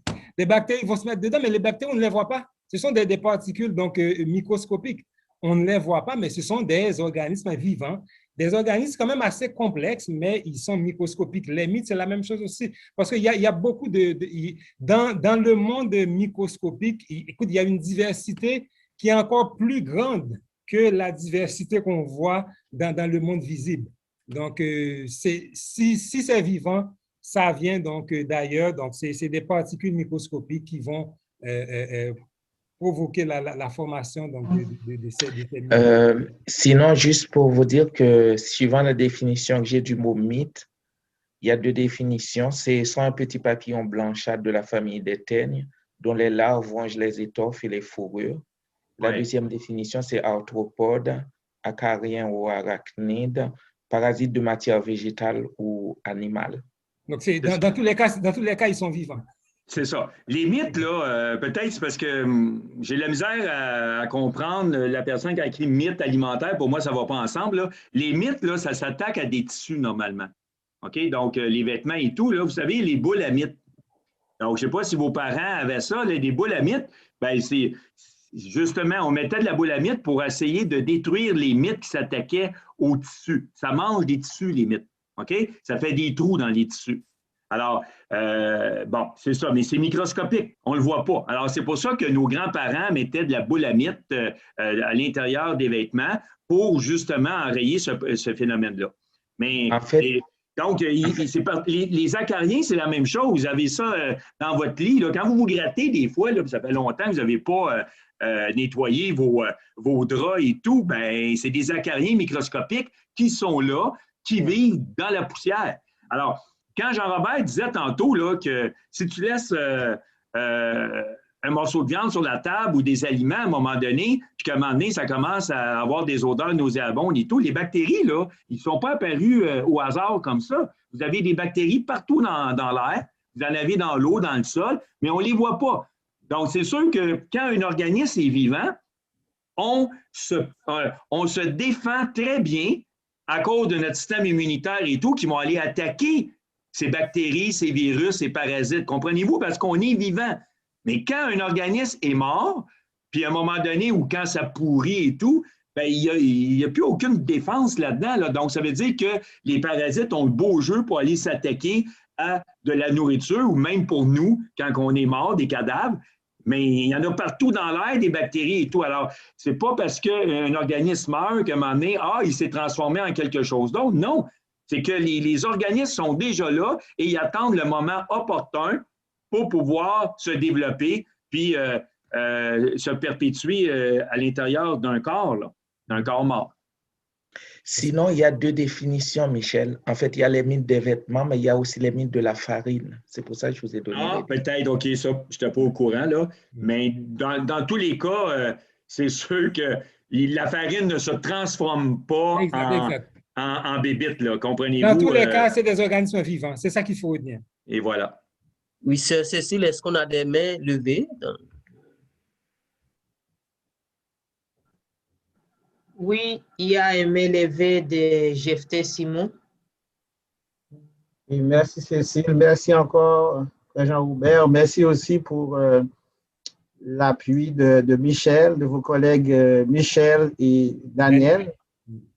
La question que j'ai, en suivant tout le déroulement de votre présentation, il y a pas mal de scientifiques qui font le constat qu'ils ne peuvent pas expliquer l'origine de la vie. Et, Stanley Miller a passé un peu plus de 50 ans pour faire le constat qu'il peut, en fait, il s'est dédié lui-même. OK? Il ne peut pas expliquer l'origine de la vie en tant que telle. Mais qu'est-ce qui fait que, malgré tout ce constat de ces scientifiques-là, qu'ils ne veulent pas reconnaître vraiment qu'il y a ne serait-ce qu'un concepteur intelligent, sans citer le nom de Dieu, mais qu'il y a un concepteur intelligent derrière ça? Est-ce que c'est l'orgueil? Est-ce que c'est le fait de ne pas vouloir mal paraître aux yeux de leurs collègues et scientifiques ou de toute la communauté scientifique? Qu'est-ce qui peut expliquer ça? Effectivement. Très bonne question, Jephté. Effectivement, donc, les évidences sont claires aujourd'hui et dans ma conférence, c'est sûr que j'ai parlé du mouvement, donc du dessin intelligent qui a pris naissance aux États-Unis et qui commence à rallier pas mal de scientifiques. Donc, il y a beaucoup de scientifiques aujourd'hui, même en n'étant pas des chrétiens de confession, okay? Donc, qui vont reconnaître justement l'intervention d'un être intelligent, l'intervention. Il y a des gens qui vont parler d'une force. Okay? Et je peux vous citer quelques exemples. Il y a les frères Bogdanov, Igor et Grishka Bogdanov en France. Les autres, ce ne sont pas des croyants. Ils ne croient pas nécessairement au Dieu des chrétiens, mais les autres, ils ont écrit un livre qui s'appelle donc Le visage de Dieu. Les autres, ils pensent qu'il y a une force, donc qui serait, par exemple, à l'origine du Big Bang. Donc, les lois physiques et mathématiques sont tellement bien synchronisées, okay, qu'elles ne peuvent pas provenir du hasard. Il y a quand même un grand architecte derrière tout ça. Si je prends aussi l'exemple de Michael Behe, c'est la même chose. Lui, il dit qu'il a toujours cru à l'évolution. Donc, quand il était à l'université, non pas parce qu'il y avait des évidences claires en faveur de la théorie de l'évolution, mais c'est parce que tout le monde autour de lui croyait à l'évolution. Donc, lui, il dit un livre qui allait changer sa vie, c'est le livre justement du professeur donc, Michael Denton, L'évolution, une théorie en crise. Il dit, après avoir lu ce livre, il est arrivé à la conclusion que non, écoute, le hasard, là, ça ne tient pas debout. OK, ça ne fait pas de sens. Écoute, toute cette complexité-là ne peut pas provenir du hasard. Et aujourd'hui, Michael Behe, qui est encore donc, professeur aux États-Unis, en Pennsylvanie, donc c'est un biochimiste, donc connu mondialement, mais aujourd'hui, il fait partie du mouvement du dessin intelligent. Et je le répète, ce ne sont pas nécessairement des chrétiens de confession, mais ce sont des gens qui arrivent, en fait, qui arrivent à la conclusion que oui, ça prend une intelligence parce que l'ADN, par exemple, dès qu'on parle d'information, logiquement, le gros bon sens nous dit que ça fait appel à une intelligence. On ne peut pas avoir d'information sans intelligence. Okay? Je vais finir avec ça en disant qu'il y en a qui sont encore réticents. Okay? Mais eux autres, c'est beaucoup plus par orgueil. Ils ne veulent tout simplement pas perdre la face. Parce que l'idée, c'est que si du jour au lendemain, ils acceptent l'idée d'un concepteur, ils acceptent l'idée d'un créateur, bien, à quelque part, ils sont en quelque sorte redevables envers ce créateur aussi. Et Richard Dawkins, lui, il dit, oui, c'est sûr que ça se pourrait qu'un créateur pourrait, par exemple, donner naissance à la vie, mais je ne peux pas croire en un Dieu qui aurait, par exemple, créé la vie, ensuite, qui aurait choisi de venir sur ce petit coin de terre donc, pour mourir, ensuite pour pouvoir se pardonner. Donc, il reste encore donc, sur son nuage, OK? Donc, il reste encore dans ses illusions parce que ça lui fait du bien, mais pour en résumer, JFT, beaucoup de scientifiques aujourd'hui arrivent à cette conclusion que oui, la vie, la complexité de la vie fait appel à une intelligence. Il y en a qui l'acceptent. Il y en a, tout en le reconnaissant, disent que mais, malheureusement, on ne peut pas l'accepter parce qu'on ne peut pas le tester dans nos laboratoires. Je pourrais expliquer ce que Jeff pose comme question. Tu sais, Jeff, il y a une de ces questions que les enfants posent tout simplement en toute sérénité et que ça prend toute une vie pour y répondre. Ça, c'est une des questions. Hein, Jeff? Alors, moi, ce que je pourrais faire, c'est de vous proposer d'écouter ma conférence aussi, parce qu'on prend un peu d'histoire de certaines pensées, comme la pensée atomiste, voir les similitudes avec la pensée matérialiste, l'impact que cela a eu dans la période des Lumières, puis la manière que les gens sont devenus des naturalistes. Alors, aujourd'hui, on a choisi de ne pas expliquer les choses de manière surnaturelle. Vous savez, la meilleure défense qu'eux, ils donnent, ils disent « Ah, avant, on expliquait le phénomène du tonnerre comme que c'était un dieu là-bas qui s'est fâché, puis là, il jetait avec des flèches, tu sais. Alors là, au fur et à mesure que la science est devenue plus mature, on a compris que s'il n'y a pas de Dieu, alors on a envoyé des gens dans l'espace, s'il n'y a pas de Dieu là-dedans, alors on arrête avec l'explication à tout bout de champ, on explique tout ça par un Dieu. Non, on est des naturalistes, on explique tout ça par les phénomènes, les lois qui existent. C'est ça. Mais le problème, c'est que tout ça a tenu bon jusqu'au moment où on a découvert que l'univers est en expansion, donc forcément, il n'est pas éternel parce qu'il a un point de départ. Le fait qu'on a tiré la conclusion qu'il a 14 milliards d'années, ça c'est tout à fait une autre paire de manches, mais l'idée c'est qu'il est en expansion, donc il ne peut pas être là depuis une éternité. Alors, s'il n'est pas depuis une éternité, ben, il doit y avoir une explication pour le début. Alors, comme Michel vient de dire, de néant, c'est le néant qui jaillit, c'est pas autre chose. Alors, juste pour te dire, en ce qui concerne l'entêtement des scientifiques pour rester cantonné dans le naturalisme et le matérialisme, ça s'explique par l'histoire de la science. Le problème aujourd'hui, c'est qu'on a une résistance face à de nouvelles données. Et Thomas Kuhn, c'est un des plus célèbres auteurs de philosophie de la science. Lui, il dit que la science n'avance pas par des petits pas, mais par des explosions. Pourquoi? Parce que les gens opposent une résistance qui est tout à fait saine à de nouvelles idées pour ne pas changer à chaque jour, selon le bon vouloir du peuple. Hein? On a toujours des idées sur lesquelles tout le monde s'est mis d'accord et sur cette base de consensus, on bâtit ce qu'on appelle la science. Et c'est normal d'avoir une résistance. Le problème, c'est qu'aujourd'hui, on doit changer tout le support, donc la paradigme des paradigmes. Ça veut dire que l'origine de la vie n'est pas de quelque chose qui fait partie de la matière. L'univers ne se contient pas lui-même. Il vient de l'extérieur de l'univers.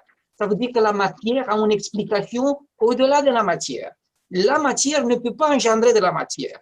Parce que pour l'engendrer, il faut qu'il existe avant d'exister, ce qui est absurde. Alors, on a des problèmes de philosophie fondamentale qui restent à la base du naturalisme, qui sont dépassés. Ça veut dire que tout l'appareil conceptuel qui a monté le naturalisme sur la plateforme est devenu l'hégémonie est devenu l'hégémon de la science. Et tout ça est en train de s'effondrer. Et tout le monde met l'épaule pour pas qu'il s'effondre. Mais le problème, c'est que tous les concepts qui favorisaient le naturalisme sont en train de s'effriter. Alors, les gens sont juste dans une espèce d'inertie. Mais selon la théorie de Thomas Kuhn, d'ici une génération ou deux, tout ça devrait revenir. Donc, ma conférence s'appelle « Le retour du balancier ». Ça veut dire qu'on a eu 2000 ans de théisme, 2000 ans et plus. On a eu 200 ans d'agnosticisme, d'athéisme basé sur la philosophie matérialiste et naturaliste. Et vu qu'on a un effondrement des concepts, un effondrement conceptuel du naturalisme et du matérialisme, là, on s'attend que d'ici pas longtemps, tout ça va être révolu. La grande question est que, vous savez, les révolutions n'amènent pas toujours de bonnes choses. C'est pas parce que le théisme revient que ça va être, tout le monde va croire en Jésus-Christ, tout le monde va devenir sabbatarien. Vous comprenez? Là? Ça ne veut pas nécessairement dire de bonnes choses, là. Mais c'est tout, ça s'en vient. Merci, Daniel. Et permettez-moi juste de répondre très rapidement à deux questions dans le chat.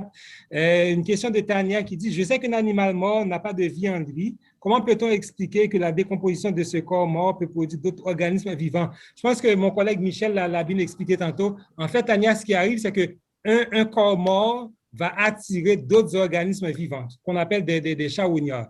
Il y en a des gros, il y a aussi des petits, donc des bibites qui vont venir se poser sur ce corps-là, à la recherche de nourriture. Et en se posant, ils vont pondre des œufs. Ces œufs-là vont tout simplement éclore pour donner donc des vers. Okay? Ce n'est pas le corps mort qui produit les vers, mais ce sont d'autres organismes vivants qui viennent se poser sur le corps mort et c'est ce qui va donner les vers. Deuxième question, une question de mon collègue Pierre-Jacques qui dit « Selon la Bible, la Terre date de 6000 ans. Êtes-vous d'avis que les dinosaures existaient? » Bien sûr que les dinosaures existaient. Okay? Donc, aujourd'hui, dans les musées du monde entier, on a beaucoup de fossiles. On a retrouvé beaucoup de fossiles de dinosaures. Et la seule explication plausible, la seule explication la plus plausible à date donc de l'extinction des dinosaures, ce serait une grande catastrophe. Sauf que les scientifiques ne veulent pas préciser le type de catastrophe, mais nous savons que quand il l'explique, ça ressemble beaucoup plus au déluge.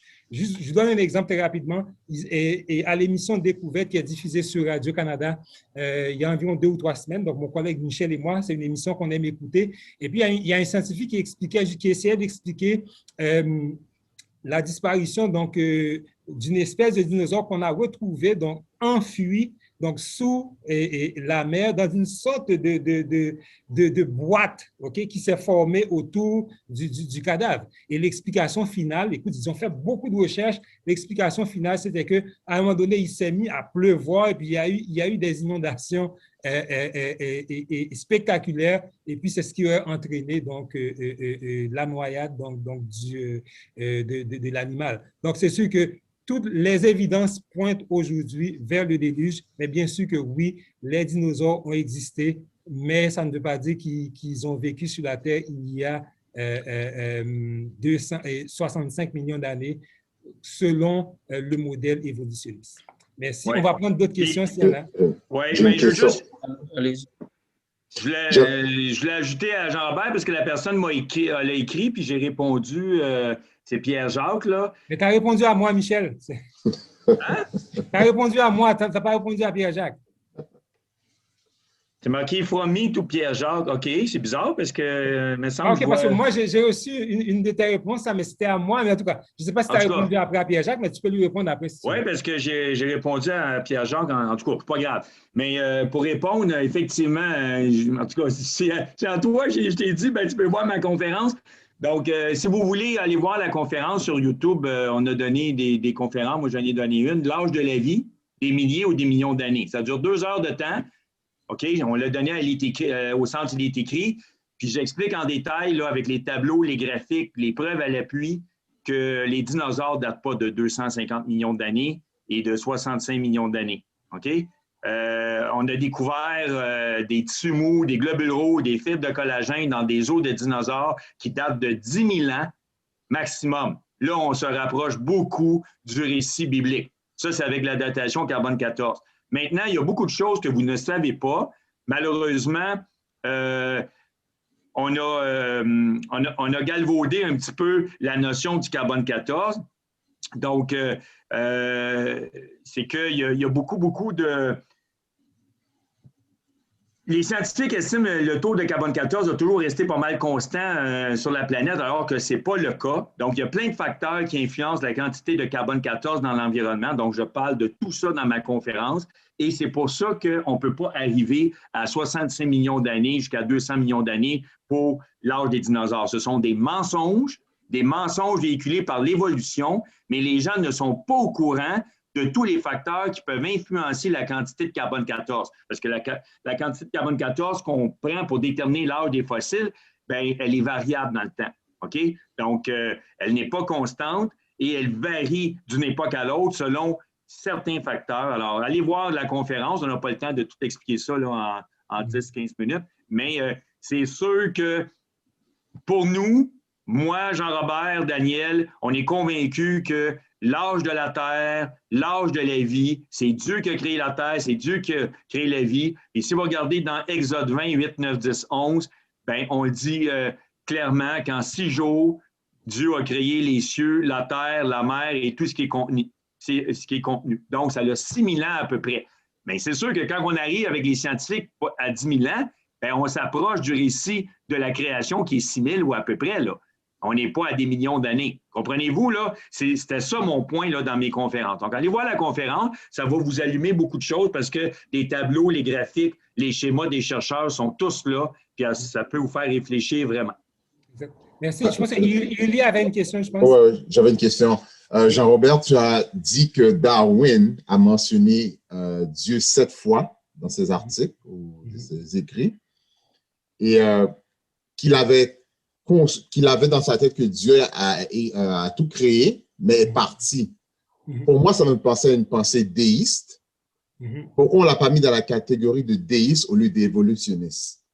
Et ma seconde question est que il me semble qu'il a été plutôt blessé dans le parcours de sa vie pour venir avec l'évolution au lieu de tomber comme peut-être William Miller qui était déiste à la place d'évolutionniste.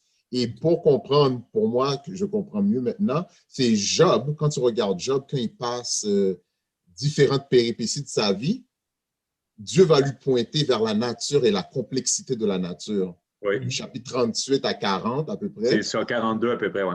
À 42, pour qu'il comprenne que ta vie, malgré les épreuves, je contrôle quelque chose encore plus complexe. Tu ne comprends peut-être pas, mais ce n'est pas une excuse pour aller vers quelque chose de complètement à côté. Fait que je ne sais pas comment tu expliques pourquoi Darwin a pris cette tangente-là. Exact. Donc, Charles Darwin, en fait, juste pour préciser, il ne cite pas Dieu, mais il cite le Créateur, cette fois. Et dans la dernière phrase, l'avant-dernière phrase de la conclusion, donc, il cite le Créateur, il dit que le Créateur a insufflé la vie dans quelques formes primitives ou peut-être dans une seule. Donc, effectivement, ça correspondrait beaucoup plus au modèle donc, de l'évolution déiste. Okay? En fait, ce qu'il faut comprendre de Darwin, et ça, on ne le racontera jamais aux jeunes universitaires ou aux jeunes collégiens. Okay? Darwin, jusqu'au début de la vingtaine, a grandi comme un chrétien, donc il était chrétien. Il vient d'une famille chrétienne, du moins du côté de sa mère. Il était chrétien. Et Darwin expliquait que même quand il était jeune, par exemple, quand il allait à l'école, il lui arrivait d'être en retard et il priait pour arriver à l'heure. Il courait et quand il arrivait à l'heure, donc il remerciait Dieu parce qu'il a pu arriver à l'école à l'heure. Et Darwin aussi, et ce qui est un peu paradoxal, c'est que ce personnage sur lequel beaucoup vont baser leur athéisme, Darwin a eu comme seule formation universitaire un bac en théologie.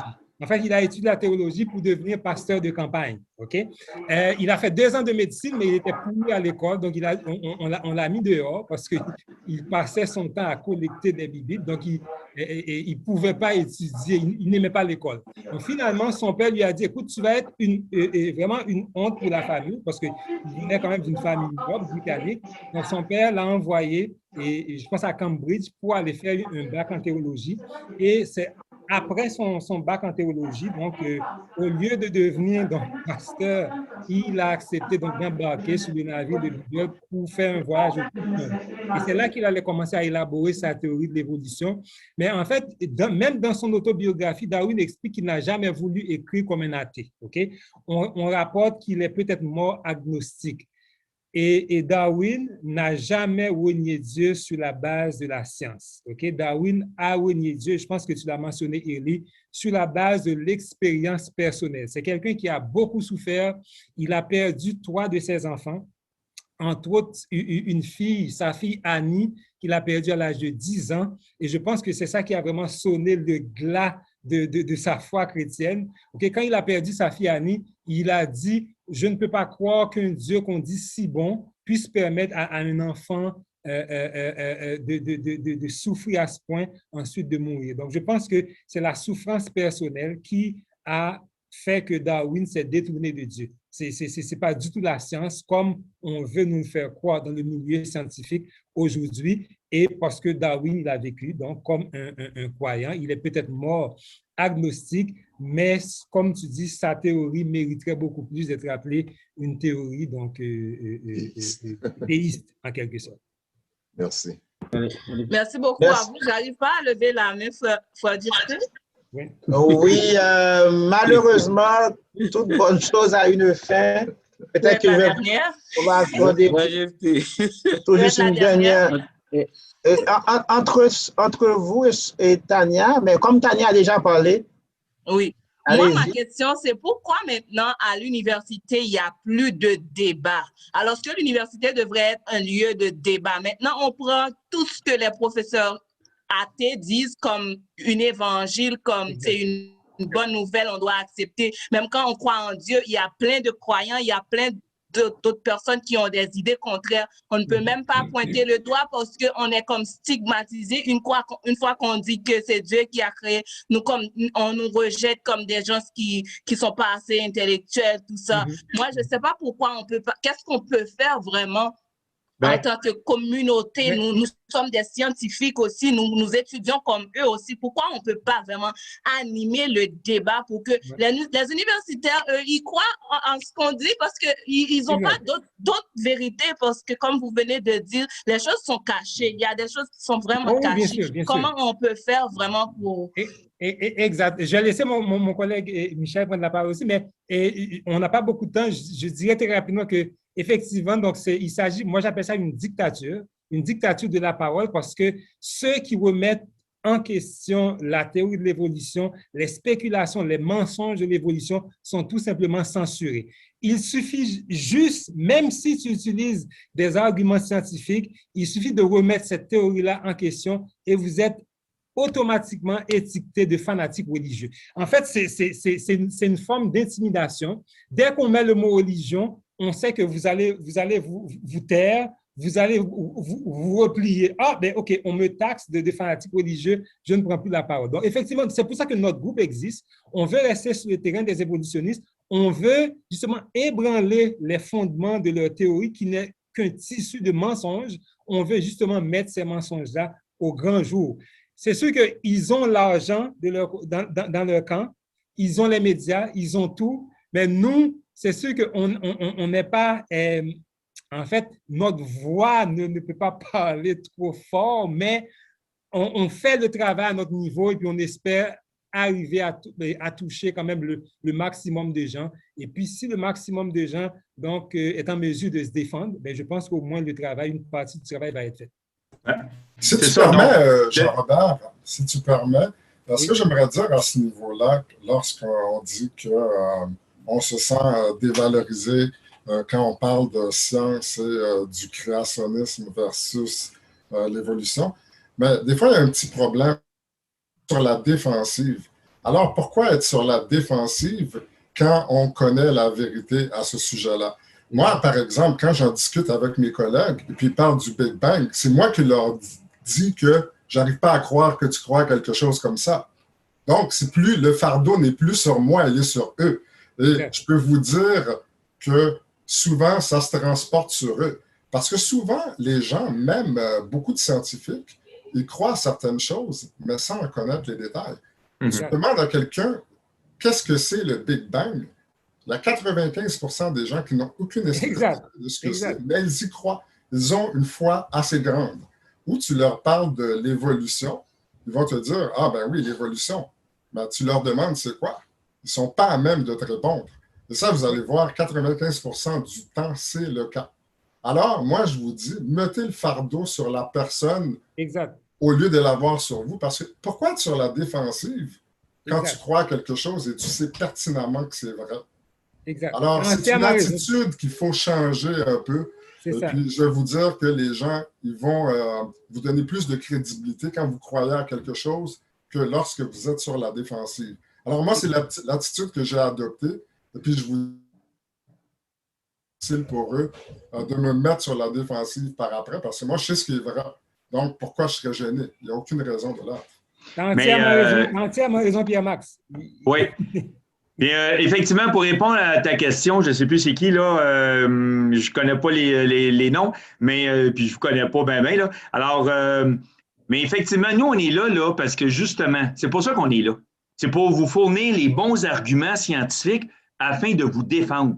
Alors, quand on ne peut pas se défendre, ben oui, on peut toujours essayer on peut mettre le fardeau sur l'autre, mais à un moment donné, là, il va arriver un point où il va falloir que tu sois capable de te défendre et donner des bons arguments scientifiques. Alors, quand vous écoutez nos conférences, des émissions à la télévision qu'on fait et tout, ça vous aide. Nous, on est en science. On vous donne des outils pour que vous puissiez vous défendre. Et je vous garantis que si vous avez des bons arguments scientifiques, les gens, là, ils ne sauront même pas comment vous répondre. Moi, c'est sûr, je suis prof de sciences au secondaire. Quand j'en parle avec les profs à l'école, ils ne savent pas parce que pour eux autres, j'ai tellement de connaissances là-dedans qu'ils sont bouche bée. Comprenez-vous? Ils ne peuvent même pas essayer de me coincer à quelque part parce qu'ils manquent de connaissances. Donc, c'est pour ça que la connaissance, vous savez, la connaissance, là, elle n'est pas bonne pour personne. Même Dieu le dit dans la Bible. Donc, la connaissance, c'est très important. Nous, on est là pour ça. Puis, n'oubliez pas que pour répondre à l'évolution, oui, le lobby de l'évolution est très, très fort ici au Québec, au Canada, puis partout dans le monde. Puis, n'oubliez pas que Satan travaille fort en arrière de ça pour maintenir la théorie de l'évolution afin d'éloigner les gens de Dieu. Alors, c'est sûr que les personnes qui sensées puis qui réfléchissent, ils disent il y a quelque chose qui ne marche pas, ça n'a pas de bon sens, mais ils ne veulent pas croire à un Dieu simpliste, un Dieu de la Bible. Donc, ils vont tout faire pour essayer de se joindre à l'évolution. Mais c'est ça. Donc, c'est pour ça que c'est bon d'avoir de bons arguments scientifiques pour se défendre. Et c'est comme ça. Donc, on est là pour ça. Merci, Michel. Je vous remercie vivement. Je n'ai qu'un mot de 5 lettres qui peut exprimer tout ce que je ressens. Merci, tout simplement. Un gros merci au nom du groupe Rayon d'Espoir et au nom de tous les participants et à frère Jean-Robert Gardère. J'ai été pas mal surpris de voir que vous étiez pas mal bien supporté. Je ne m'attendais pas à voir Michel Dupuis, à voir Daniel et d'autres collègues encore du groupe Harmonie Sciences et Foi.